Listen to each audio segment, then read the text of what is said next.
Welcome. I'm James Thurston, Vice President for Global Strategy and Development at G3ICT. I hope you had a wonderful evening here in the Washington area, the reception. I hope you had a good time there. We've got a full packed day today as well. I've really been enjoying the sessions this year, in particular the questions coming from the audience at these plenary sessions, but also in the tracks have been fantastic. I think what's wonderful about this conference is there's as much expertise in the audience, eager to ask questions and engage in discussion as there is on the panel. So we encourage you to continue with that. This morning we have another great session here, another great panel. And I'd like to do a quick introduction of Kevin Carey. I'm sure many of you know him. Kevin is the chair of RNIB, the Royal National Institute of the Blind. He also, as many of you know, has been a leader in working on these issues of inclusion and accessible technology in developing nations around the world. He himself is an innovator. He's an expert at building and maintaining and promoting partnerships and collaboration across sectors, which is incredibly valuable in this space. He's a longtime board member of G3ICT as well, and so we're honored to have him playing that role. His wisdom, his vision has been really instrumental to G3ICT since the beginning of our organization, and we value that incredibly. And he's just a very good friend of G3ICT, of many of us here in this audience. With that, Kevin, I'll hand it off to you. Well, thanks very much, James. I could say a lot of rubbish about partnerships, but stories are better than theories, so you won't be hearing from me until our four panelists have said what they're going to say, their stories, and then I'll ask what I hope are some challenging questions. I was asked to make my opening remarks brief, so they have been. Jeffrey. Oh, you want me to? Shall I go? I think Malcom. Is it Malcom? Is it Malcom? I'll go Malcom. Sorry, Malcom. No worries. No worries. Thank you, Kevin, and thanks to G3ICT for the opportunity to be here. You know, James mentioned that there are so many experts in the room. You all actually are the experts, and so I know I'm up on the stage, but I always love to hear from you, so hopefully we'll have an opportunity, whether on the panel or afterwards, to continue the conversation. You know, the thing I always say when I have conversations like these is Uber did not start out as an institution or a platform or a service that was especially thoughtful about people with disabilities. It started because there were two guys in San Francisco who couldn't get access to cabs, and they wanted a better way. And what became clear after the service started was that there was this amazing appetite for transportation options across a whole host of different populations, obviously among people with disabilities as well. And so especially a couple of years after we started, when the UberX entity started, it became clear that there was a real appetite across the globe for transportation options. Now, my job at Uber is working with issue groups, nonprofits, organizations, other advocacy entities, and particularly those that work with populations of people who have traditionally had substandard access to transportation or work or both. And I do a lot of work with people with disabilities, and one of the things that has been a real part of our evolution is really engaging with communities and having conversations with folks out there who have lived experiences. And so we started out with a mission to be everyone's private driver. Now our mission is slightly more lofty, to become the entity that provides transportation as reliable as running water for every run, everywhere. Now the everywhere part, we're getting pretty good. We're in about 400 or so, 450 different cities in 70-plus countries. So we're not quite everywhere, but we're getting close to it. That every one part is the place where we have a lot of work to do.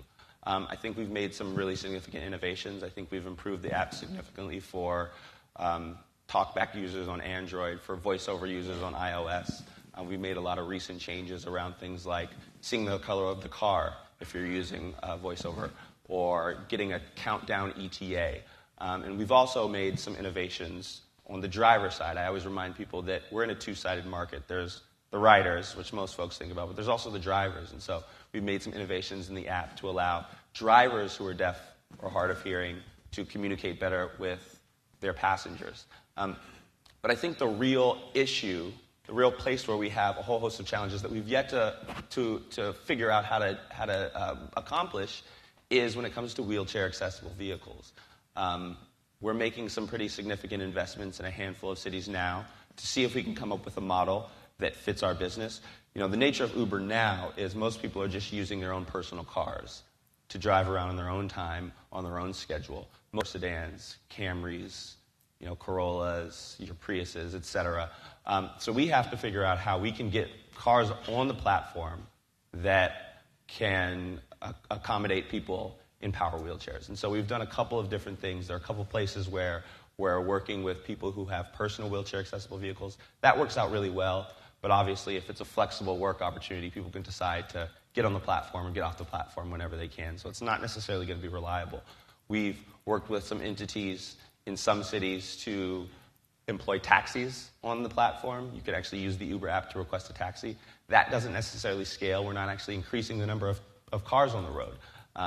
There are some places where we're working with commercial providers, whereby an entity with an excess supply of wheelchair accessible vehicles can perhaps put those on the Uber app. That's great where we can find them, but we just simply cannot find them in enough places to scale.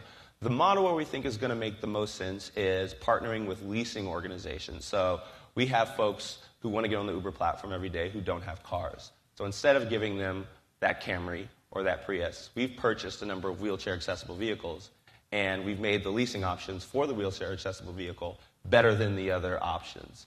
And so instead of getting that Camry or Prius, they'll get a wheelchair accessible vehicle. They actually keep a higher proportion of the fare every time they drop off a passenger who's in a wheelchair. And so we hope that this is something that's going to scale. Right now, we're piloting this in about 5 different cities in North America. Early signs are really positive, but I think we still have to see if this is something that can ultimately scale. But we're optimistic. And just because, you know, the sort of crux of this conversation is partnerships, I want to just briefly touch on one example of a really unique and thoughtful public-private partnership before I pass it on to my colleagues. And that's in Boston, which is actually one of the places where we're piloting our wheelchair accessible vehicle program. We have a partnership with the MBTA and their paratransit service, the RIDE, whereby if you are a passenger for the RIDE, you can actually use your RIDE ID to request an Uber or a Lyft. So instead of having to book a car 24 hours in advance and, you know, having to wait multiple hours as you traverse your trip, you can actually request a car in a couple of minutes to get where you need to go. And in conjunction with the MBTA, we help subsidize the cost. That's a great example of the kind of partnership that we can do. Obviously, without full wheelchair accessible vehicle service, it's not covering everyone, and that's why Boston is actually one of our pilot cities for our wheelchair accessible leasing project. But we hope that this serves as an example of the types of partnerships that we can do if we're thoughtful with governments and we come up with some creative solutions. So I'll stop there. Victor. Yeah. Thank you. Thank you, Kevin.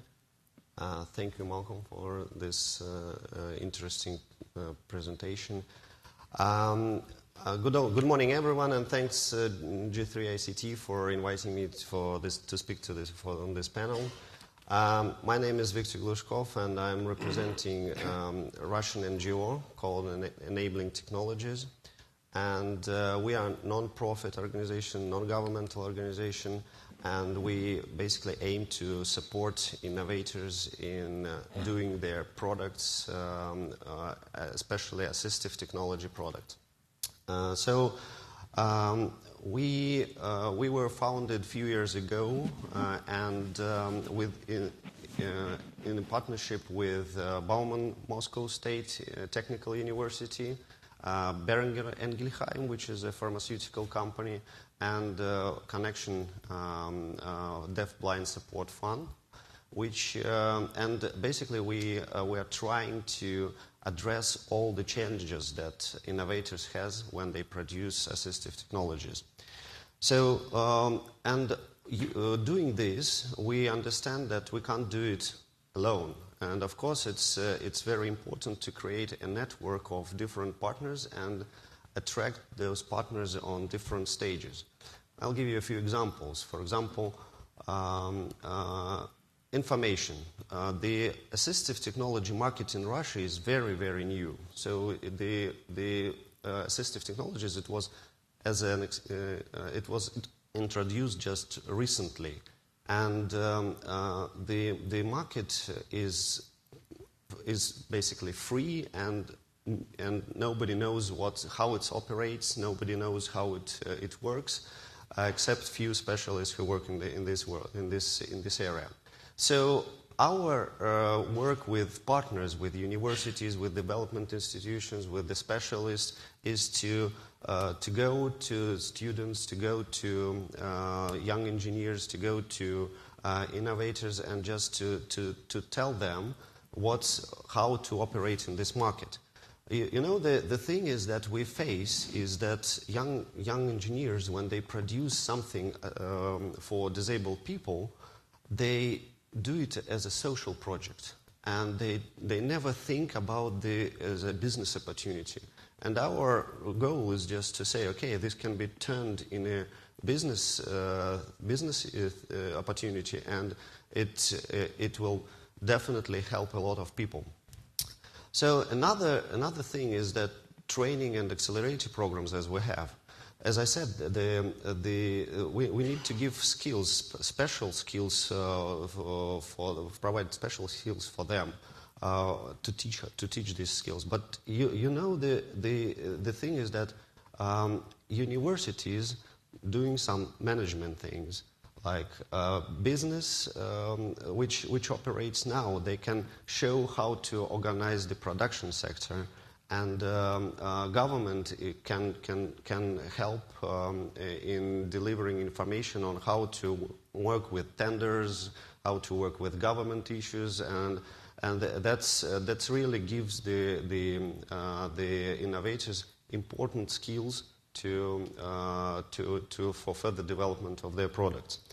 Also, we understand that startup capital is a quite unique thing for innovators and on early stages.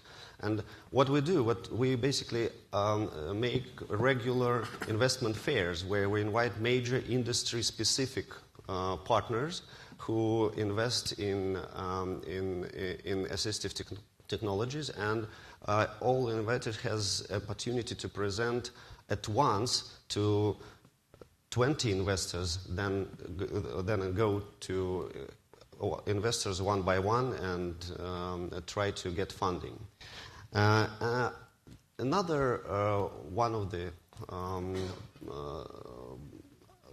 instruments we have is the platform. We created a platform together with the Connection Deafblind Support Fund and Bauman State University, which is the offline platform where deafblind people can get familiar with the innovations that are that are in the market.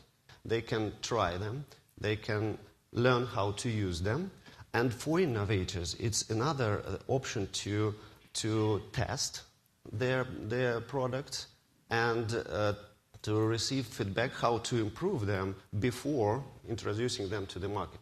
So, in conclusion, I can say we use different other tools like brainstorming sessions, like expertise, like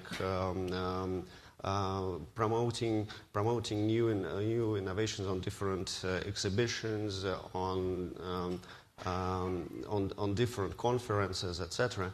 But everything is impossible without our partners, and we do not compete with anyone. So we try to think that all our competitors are our potential partners, and this results in the products that innovators produce, which help millions of disabled and seniors, and to improve the quality of their lives.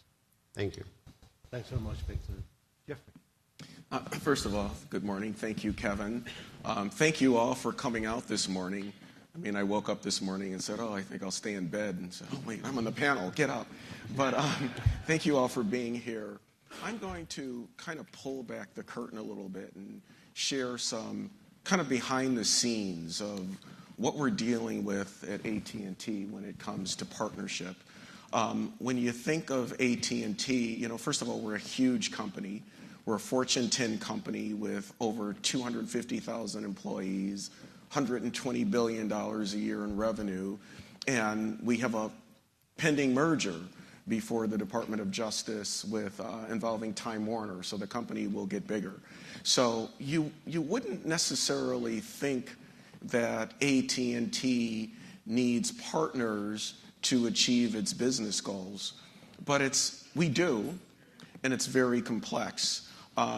First of all, we're able to do what we do in accessibility, and I will just throw out there that I think our accessibility group is one of the best of companies in the world. It's led by Mark Balsano, who has the Cato team, and we have some other people from our group here as well. Aaron Banger has spoken on some panels.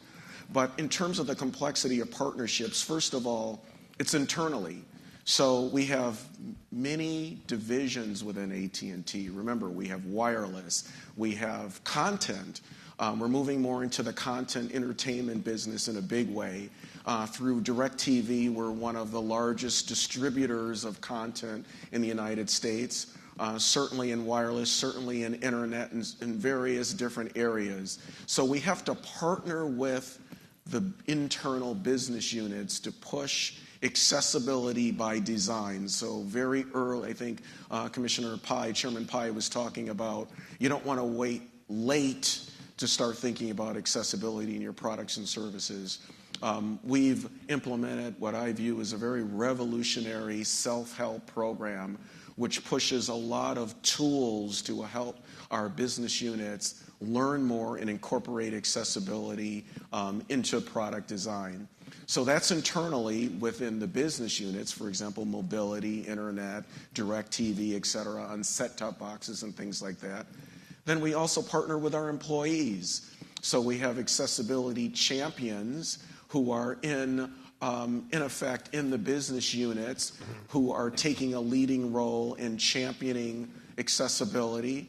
We also have what we call voluntary employee resource groups that have a personal interest in accessibility. As an officer of the company, I am one of the sponsors of that organization. So we're getting insight, partnership from accessibility issues internally. Then externally, that's just internally. Externally, we're doing a lot in terms of partnering with vendors, certainly with the Samsungs and the Apples, to make sure that our products, our devices are accessible, the devices that we sell in the stores. Also with software applications, IRA, which was awarded, we are working with them through our AT&T Foundry to provide the connectivity solution on IRA.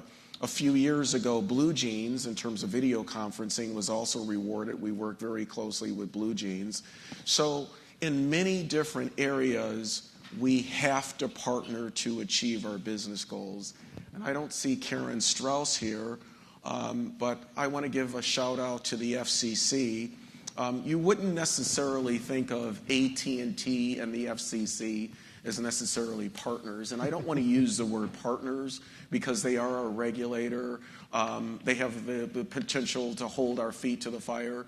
But I have to say, with the accessibility group within the FCC, it really is an excellent working relationship where we can have a conversation about concerns that they have in accessibility, and absolutely positively, we want to do the right thing. We not only want to comply with the law, but we want to do the right thing that makes sense for our customers from an accessibility perspective.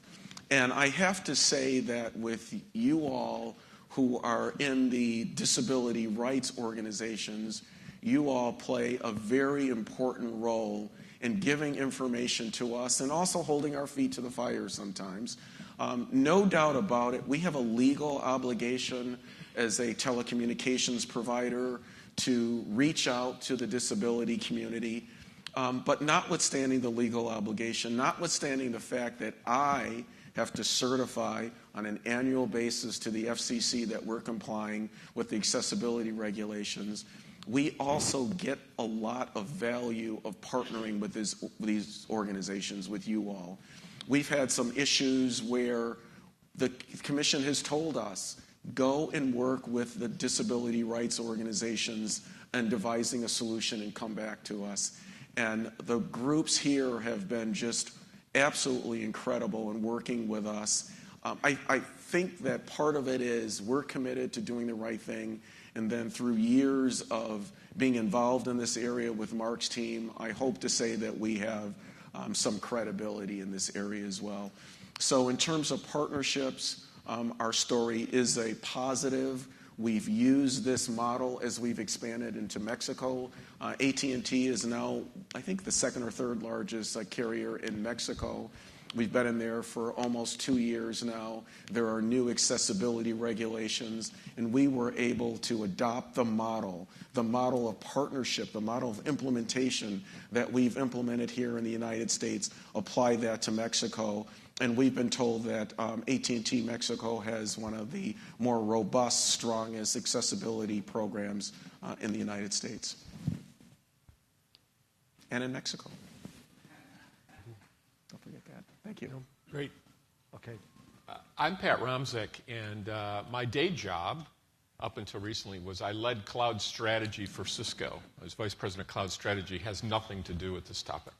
But I started a project about 18 months ago or so as a personal passion project inspired by my son, who has Down syndrome, to hire people with disabilities. So while this conference is about accessibility, that's not what I'm going to talk about.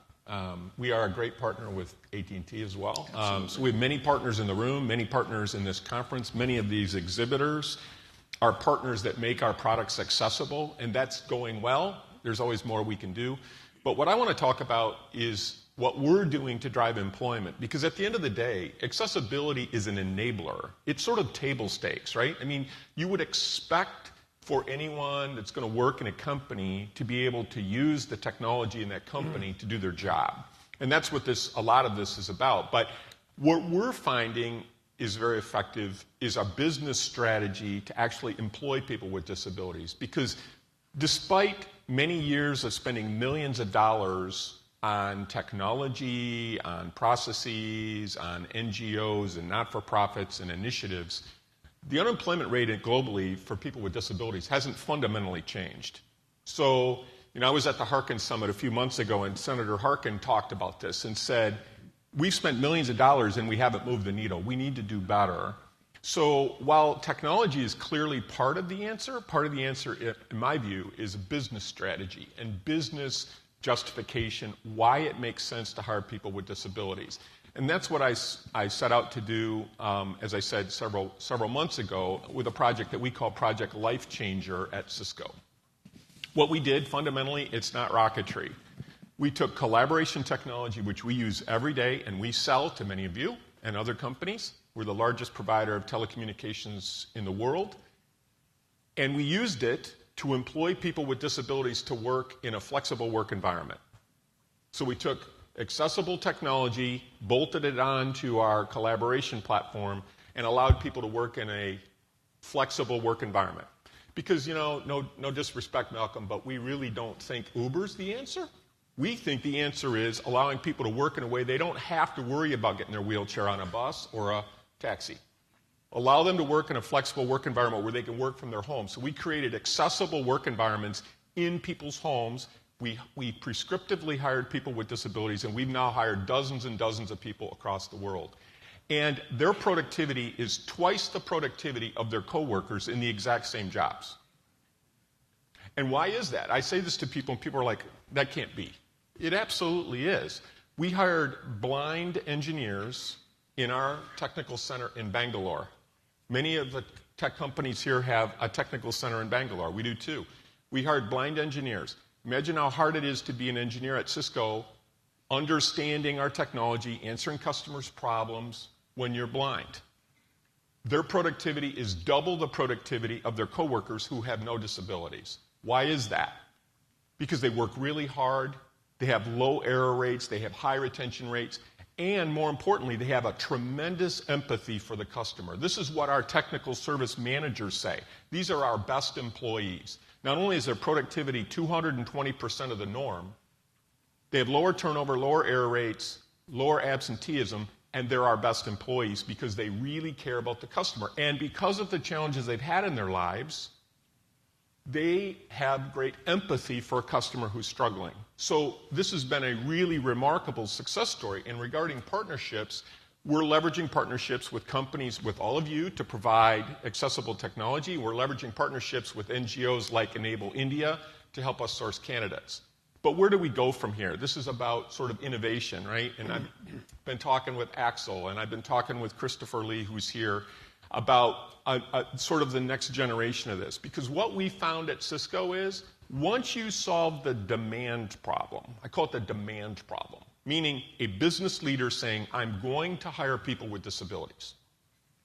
I'm going to do that.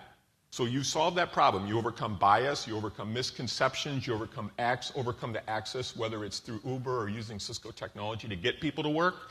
Once you solve the demand problem, what you'll quickly realize, there's a supply problem. What do I mean by that? Well, in a company like Cisco or Microsoft or SAP or any of the other tech companies or AT&T, we are looking for a certain skill set of talent, right? Well, the reality of it is, if you look in the U.S. today, only 60% of people with disabilities graduate high school.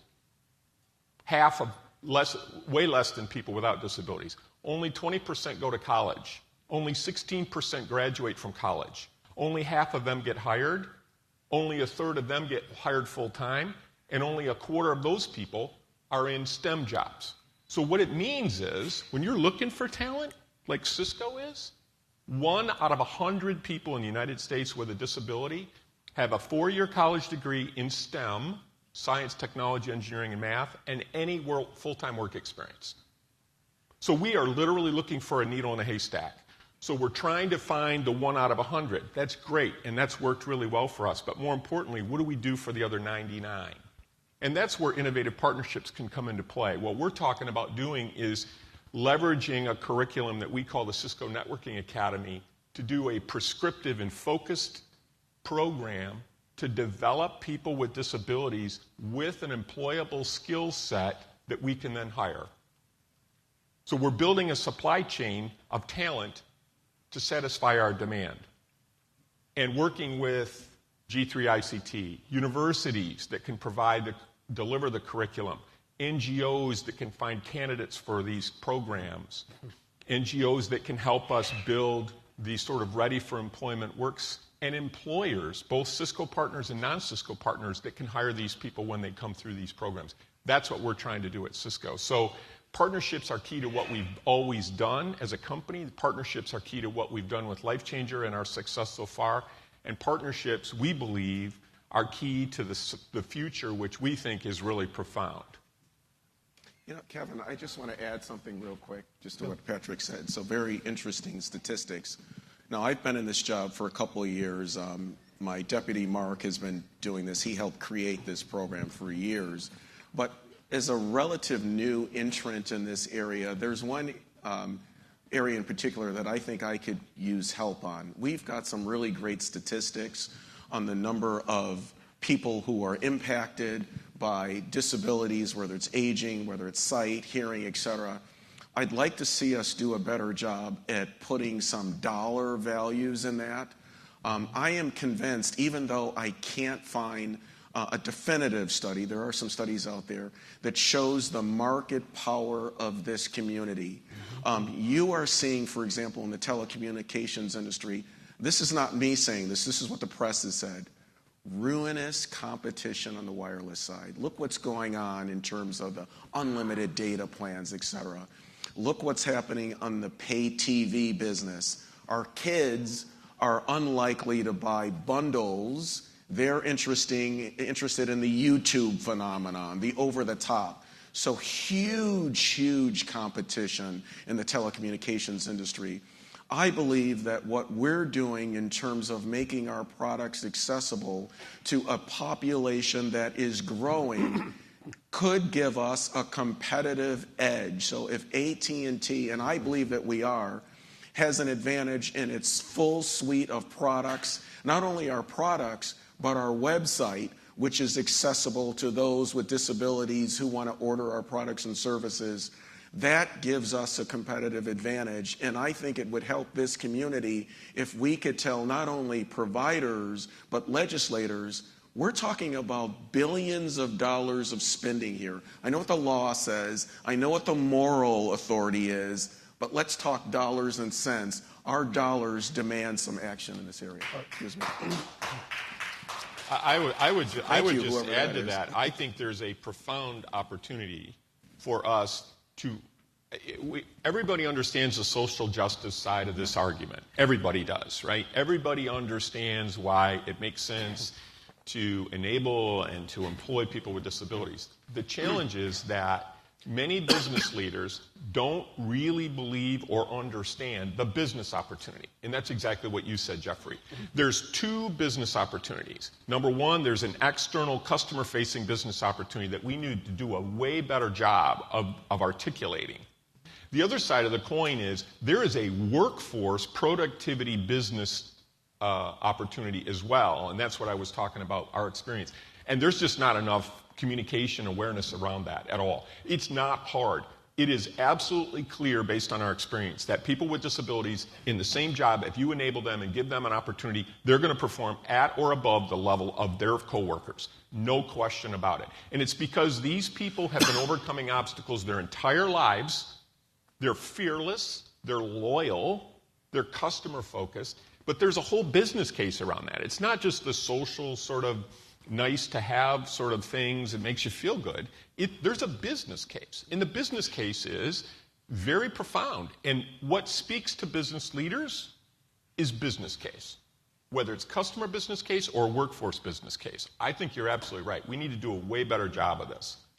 Okay, so how can we build partnerships that help us to understand the market? Because I've heard a lot of piety about business cases over the years, but essentially a business case only works when it makes money. So how do we actually get a better understanding of the market? What can advocacy organizations do working with businesses to get a better understanding of the market? In my experience, advocacy organizations exaggerate the size of the market and businesses minimize the size of the market. So how can we get a rational discussion about markets?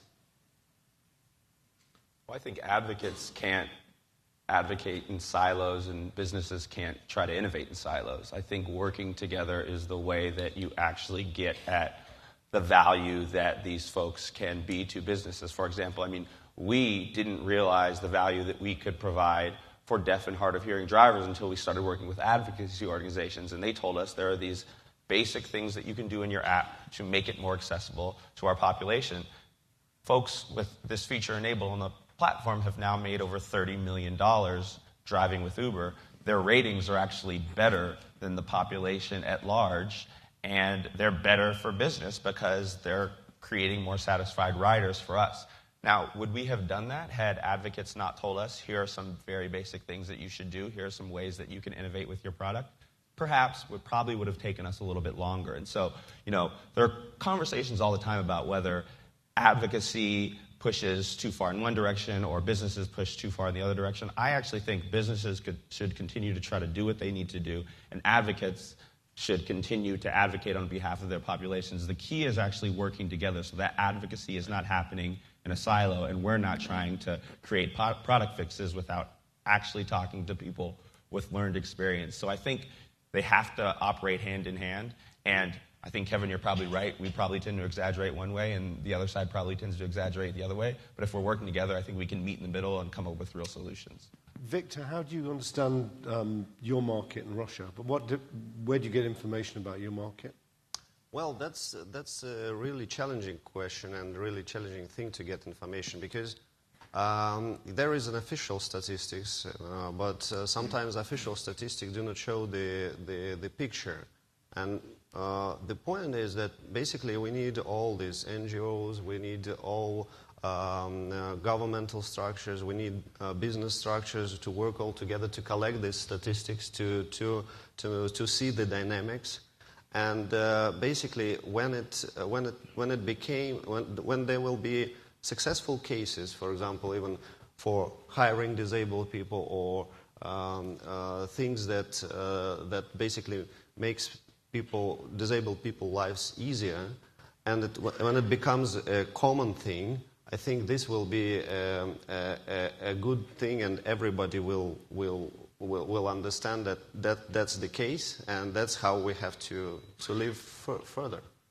Can I add something just real quick? A couple of points. So you're seeing an example of, I'll call it an indirect business case. It's, excuse me, the smart cities model, where aging and access is absolutely a key to some of the benefits of the municipalities adopting the smart city approach, making city services accessible to those with the aged. Now, that might not be a dollar and cents perspective from the mayors and the councilmen who are supporting this, but it's a realization that the elderly vote in higher percentages than young people. So it makes good political sense for the municipalities to support our Smart Cities initiative. Secondly, I understand your point of staying in silos, but partnering. I'll just push back a little bit. I think we at AT&T have an obligation to understand some of the moral issues and obstacles that customers and people with disabilities are dealing with. But I push it back to the disability rights organizations to say, particularly in this business environment with our president being an ex-CEO, just understand, you don't have to agree, but understand where the Ciscos, the AT&Ts, and the Ubers are coming from, right?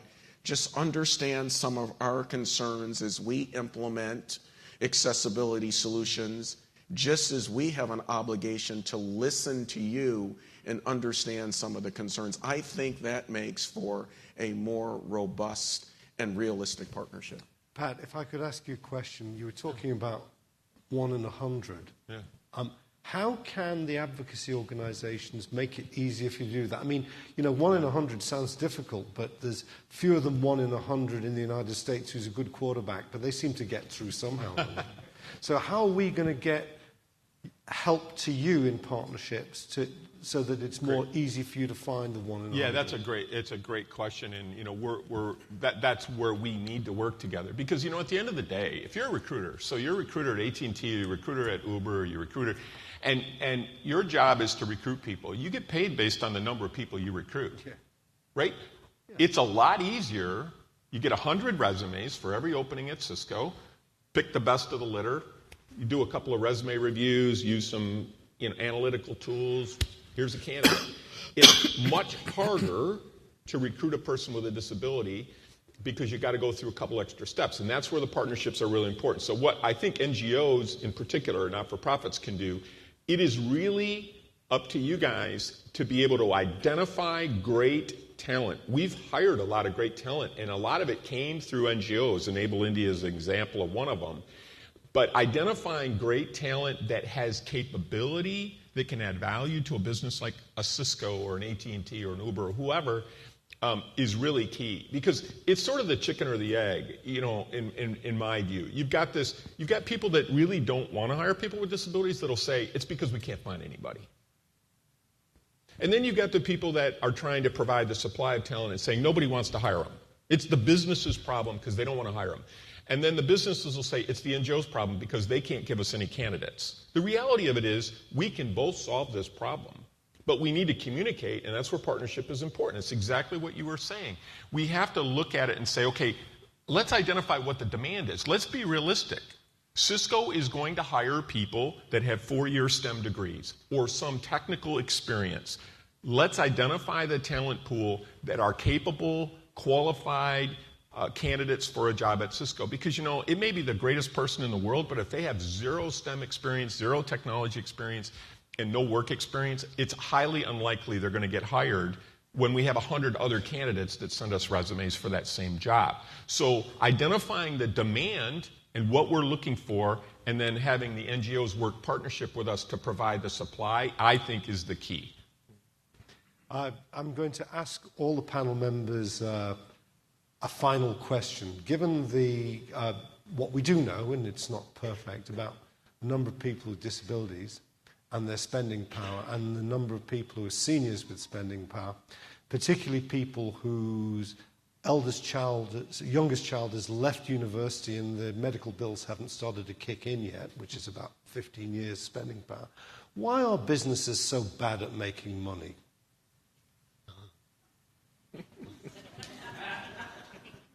We'll start with you, Jeffrey. Well, Not to pick on anyone. so I think AT&T does a good job at making money, knock on wood. You would say that, yeah. And yeah. I hope so. I've got 4 kids to put through college. It's a tough environment. Here in America, this is a free market. There is something, a concept called disruptive technologies that could come out. Uber, disruptive technology, absolutely disrupted yellow cab. We are constantly looking over our back shoulder with AT&T, trying to predict the next disruptive technology. So we have to be smarter. I have to be smarter in accessibility. So the accessibility group is the largest section of our AT&T compliance organization. So I have more people in compliance than any other area of compliance, accessibility, compared to other areas of compliance, which includes, foreign corrupt practices, bribery, sales integrity, et cetera. So I'm constantly under pressure to show that we are working smarter, more efficiently, and using technology in order to implement our accessibility solutions. So that's part of what I was saying, Kevin. Part of I'm peeling back the curtain. We all in this room, I have the same objective as you all do. I want to make sure our products are fully accessible to those with disabilities. But I want you to also understand some of the issues that we as businesses are dealing with to deliver these accessibility solutions. We hire about 10,000 people a year. The unemployment rate is at historical lows. So companies really have to work hard to get top talent. We would be foolish not to recruit and retain people with disabilities who do an excellent job at producing our products. I would just add to Jeffrey's comments, very similar to Cisco. I mean, at the end of the day, highly profitable, right? 65% gross margins, largest ICT telecommunications company in the world. But we're not without our challenges. I mean, we are constantly being attacked with disruptive technology, and our customers are always looking at sort of the next new shiny object. So we're disrupting you all. We're depending less on hardware. That's right. And using more software. That's a huge disruption. That's to right. Cisco. But the point, and your point is right on. There'll always be another disruptive technology. 10 years from now, it'll be something else, right? Yeah. But companies like AT&T and Cisco are going to be here for the long haul because they have the wherewithal to be able to deliver, and they have the customer focus. But your point is a really good one, too, relative to this whole issue about profitability, which is really your question. It's an important part of this whole dynamic to understand the challenges that the companies do have. It is about profitability. So while, I was talking to somebody here yesterday, we were talking about, your routers still use command line interface. Yeah, they do. And you know what? It's probably challenging for someone. They're probably not fully accessible, but all of our end user devices are fully accessible. But you got to look at it from a company point of view and a business case point of view, because that's how companies look at these things. They really do. And what would be the investment for us to do a certain project? And what's the return on that investment? Because it is all about the bottom line. You don't satisfy the customer, you don't satisfy the stockholders, and you're not going to have a job. So the whole business case argument is really central to companies. And whether they're profitable or not profitable, the drivers are the same. Okay. Malcolm, you get a very quick last word. Yeah, so, full disclosure, I work at a company that is not yet profitable, so take what I'm going to say with a grain of salt. But I think there is a fundamental human difficulty in looking at long-term prospects. I think businesses are so focused on hitting the next quarter's projections, on making sure that, to Pat's point, they're hiring people to hit their quotas, that they don't actually think a little bit more about the long term.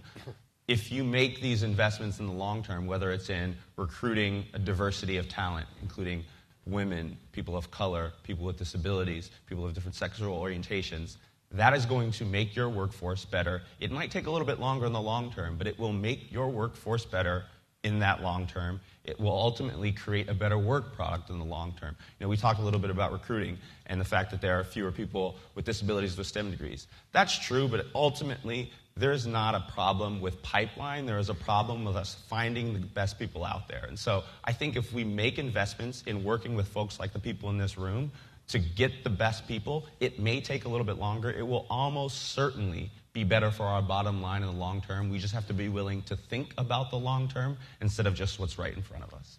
Ladies and gentlemen, will you show your appreciation for a really great panel?